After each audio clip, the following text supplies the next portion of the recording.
थोडक्यात सांगा ना सर.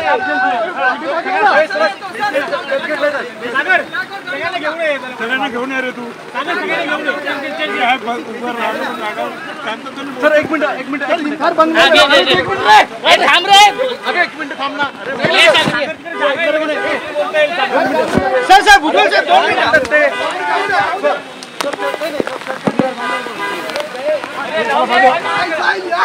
बाजू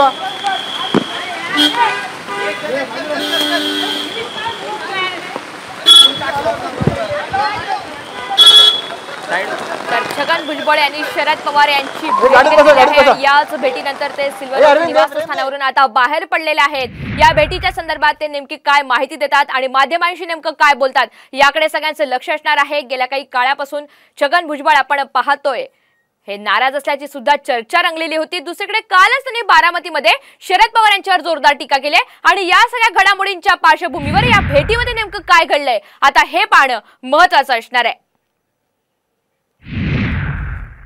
दरम्यान काल जे छगन भुजबळ यांनी वक्तव्य केलेलं होतं त्याच वक्तव्यासंदर्भात ही भेट झाली असल्याची सूत्रांची माहिती मिळते. काल बारामतीमध्ये अजित पवार यांच्या राष्ट्रवादीचा मेळावा हा संपन्न झाला आणि याच मेळाव्यात बोलताना छगन भुजबळ यांनी शरद पवार यांच्यावर निशाणा साधत जोरदार टीका केलेली होती आणि याच वक्तव्यासंदर्भात ही भेट असल्याची सध्या सूत्रांची माहिती मिळते. तर एकीकडे ओबीसी आणि मराठा हा वाद पेटलेला असतानाच त्या संदर्भात छगन भुजबळ यांनी वक्तव्य केलेलं होतं आणि हे वक्तव्य करताना शरद पवार यांच्यावर त्यांनी जोरदार टीका सुद्धा केलेली होती. छगन भुजबळ यांनी काल बारामतीमध्ये आरक्षणाच्या मुद्द्यावरून पवारांवर ही टीका केली आणि याच टीकेनंतर छगन भुजबळ यांच्यावर टीकेची झोड सुद्धा उठलेली होती आणि या संदर्भात आता या बैठकीत चर्चा झाली असल्याची सूत्रांची माहिती आहे.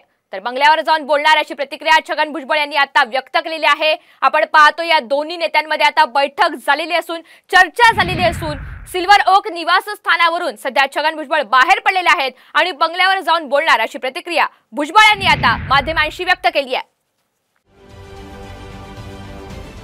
महाराष्ट्रातील सर्व बातम्यांचे विश्वासार्ह व्यासपीठ सकाळच्या सर्व सोशल मीडिया प्लॅटफॉर्मला लाईक, फॉलो आणि सबस्क्राईब करा. तसंच सर्व नोटिफिकेशनसाठी बेल आयकॉन प्रेस करायला विसरू नका.